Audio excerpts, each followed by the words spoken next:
Hello, welcome to this little nerd out. I don't actually know what I'm doing. However, 1080 degrees snowboarding.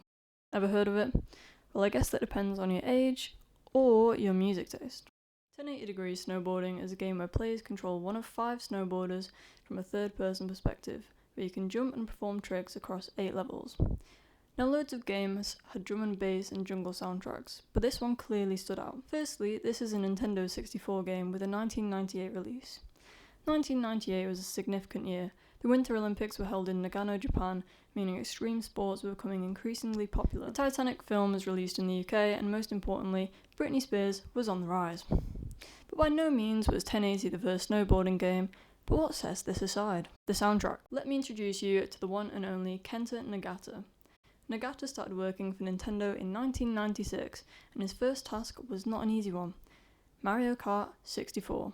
He composed 28 different pieces for that game, which is impressive, but not for its amount, but rather the vast genre differences. From Latin to jazz and samba, his works included Rainbow Road and Moo Moo Meadows. Now that is talent. But why drum and bass for his next project? Well, let's start with the history of the genre. Up until the 70s and the 80s, the vast majority of instruments used in recordings and live concerts were organic, meaning real instruments played in real time, like grand pianos and guitars. Live, Laugh, Love, the Beatles rooftop concert. Then, the 80s saw an explosion of digital equipment being used in music production. Synthesizers, sequencers, drum machines, samples, and software-based instruments. This gave birth to EDM, electronic dance music. Then, in the early 90s, the advent of the home computer with multimedia capabilities allowed virtually anyone that owned a computer to create and record music. So different subgenres gained popularity and reached different parts of the world. Techno's roots are usually associated with Germany and Detroit, while house music has strong connections to Chicago. People started mixing R&B and funk tunes with fast-tempo beats from these techno and house tracks, most notably 2 men called Fabio and Groove Rider.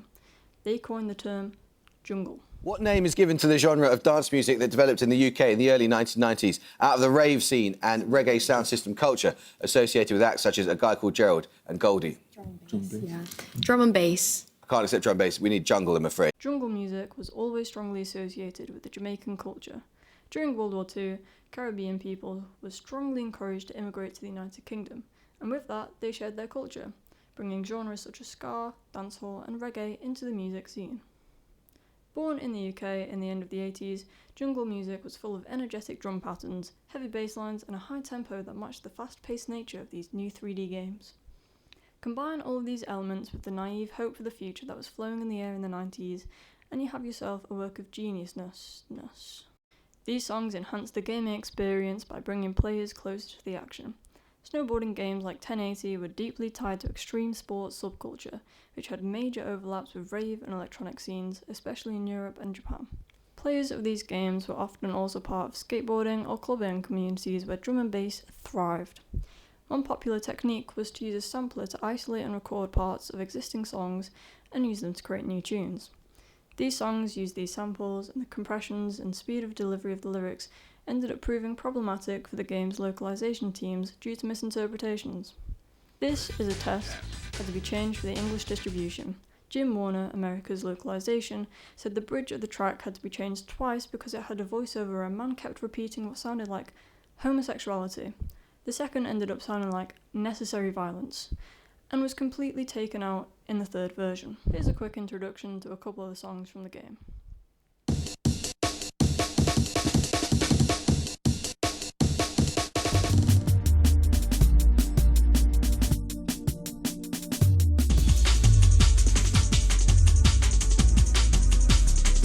Plenty of unusual additions in the soundtrack though. Heavy metal tracks playing between drum and bass and jungle, and many felt it was out of place. Vacant Lives is a good example, or acid techno in the forms of dance. I'm sure you have all heard of The Prodigy. While Goddard, a creator of the game, was listening to a lot of hardcore groups including The Prodigy, who had just released its critically acclaimed album Fat of the Land, featuring tracks like Smack My Bitch Up, Firestar, and Breathe. He and the team really wanted The Prodigy on their game, or at least aim for a similar sounding soundtrack.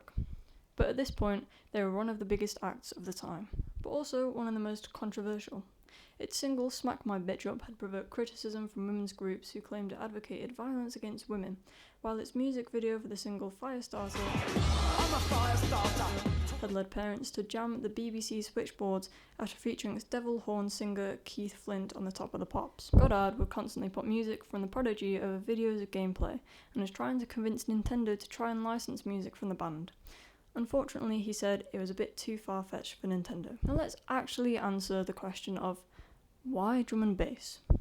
Well, the game industry at the time was trying to shed the kid toys image of the 80s. The 90s had loads of edgy game advertising and a counterculture style of music. At the same time as being counterculture, it was pretty popular, so it wasn't risky for companies to advertise to teens or young adults. And drum and bass soundscape made it easier to implement on video games without compromising fidelity for adaptability. Fast electronic music with repetitive structure could be compressed more easily and still sound energetic. It was ideal for the hardware limitations of early consoles like the N64 or the PlayStation. This meant it was easier and cheaper to sequence using whatever was at their disposal rather than musicians. And the simplest answer of them all, games like 1080 Snowboarding needed music that matched the adrenaline rush of the gameplay. The rhythmic complexity and the tempo of drum and bass tracks mirror the technical skill and flow needed in the sports games. So now you're all aware of one of the best games to ever exist, after The Simpsons Hit and Run, and you've all heard some pretty cool drum and bass tracks. So yeah, that kind of sums up the little nerd out about the game and drum and bass that I wanted to do. Thank you.